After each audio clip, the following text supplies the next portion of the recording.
Olá, tudo bom com você? Estamos de volta com mais um Catequese, um direito de todos.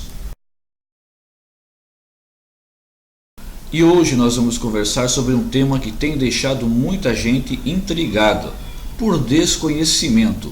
Vamos falar sobre os dons do Espírito Santo. Falar sobre o sobrenatural sempre deixa muita gente preocupada, outras curiosas. Mas tudo por quê? Por não ter conhecimento. Hoje nós vamos abordar sobre o primeiro dos dons, o primeiro dos carismas, o carisma de falar em línguas. Nosso Senhor prometeu que assim que ele fosse para o Pai, ele iria enviar uma força, um paráclito, um advogado, que iria dar à igreja recém-criada forças para fazer a sua missão. E isso aconteceu 50 dias depois da Páscoa, quando lá em Israel celebravam Pentecostes, a festa da colheita, né? E olha só o que diz a palavra de Deus. Toma sua Bíblia, Atos dos Apóstolos, capítulo 2, versículo 1.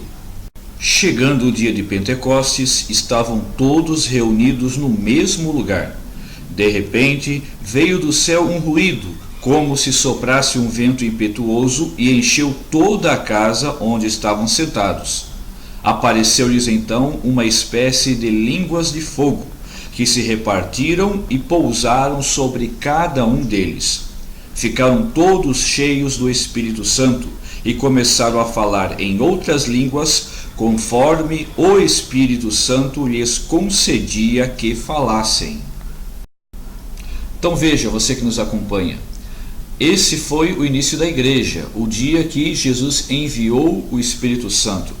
Se a igreja chegou até os nossos dias é porque é o Espírito Santo que empurra, né? Que dá essa força, que nos empolga, nos impulsiona para continuarmos a nossa missão.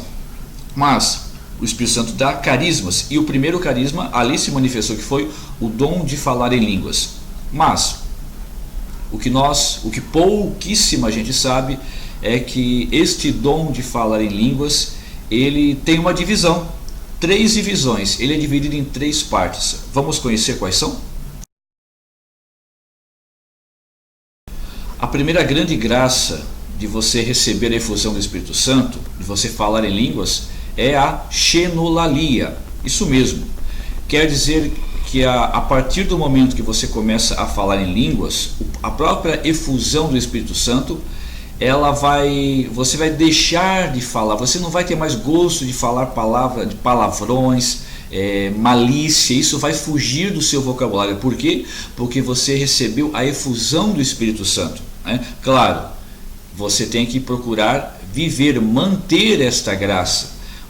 E Deus é fiel. Se eu faço a minha parte, Ele faz a lei. Então, a primeira grande graça de você falar em línguas é a xenolalia. Você deixa de falar palavras torpes, palavras sujas, malícia, palavrões, e a sua linguagem passa a ser uma linguagem santa, como é vontade de Deus para todos nós. Uma outra grande curiosidade do povo, né? O pessoal olha, poxa, mas o grupo de oração, o pessoal fica falando um tipo de língua, mas os Atos dos Apóstolos vai dizer que Pedro, depois de receber o Espírito Santo, saiu, foi para a praça e começou a falar, a pregar, falar de Jesus Cristo. E lá e era festa, era Pentecostes, lá tinham medos, pardos, elamitas, habitantes da Frígia, da Panfilha, da Capadócia, de todo lugar, e disseram, olha, esse não é um judeu? Como é que nós ouvimos ele a falar na nossa própria língua? Isso é o dom de falar em línguas, é a paractolalia. É uma graça do Espírito Santo, é uma subdivisão do falar em línguas, da oração em línguas. Pedro falou na sua linguagem e aquele povo, cada um ouviu como que se ele estivesse falando na sua própria língua materna, fruto do Espírito Santo. E já a glossolalia é esta forma de falar em línguas que nós vemos nos grupos de oração da Renovação Carismática Católica. É a oração do humilde. Por quê? Nós somos pessoas racionais, nós gostamos de ter o controle de tudo, não é mesmo? Até aquilo que nós não conhecemos direito, nós ficamos meio com o pé atrás. Então, o orgulhoso não consegue orar em línguas. Por quê? Porque para orar em línguas, para falar em línguas, a pessoa primeiro tem que ser, claro, receber a efusão do Espírito Santo. Não se pode rezar em línguas da boca para fora. Mas ela tem que, ao receber a efusão do Espírito Santo, ela tem que permitir que a sua razão diminua, ceda, para que o Espírito Santo tome o controle e ele sim faça a graça da oração, tá certo? Espero de coração que esse nosso encontro, esse nosso bate-papo possa ter te ajudado a entender um pouquinho mais da graça do falar em línguas. É uma graça, é uma bênção, e quisera Deus que todos nós pudéssemos, ter esta graça. Mas quero aqui dizer o seguinte: falar em línguas não é sinônimo de santidade, tá certo? A pessoa pode falar em línguas e não ser santa. O importante é nós vivermos a nossa fé aí no movimento da pastoral que você escolheu. Um grande abraço e até o próximo encontro, se Deus permitir. Valeu!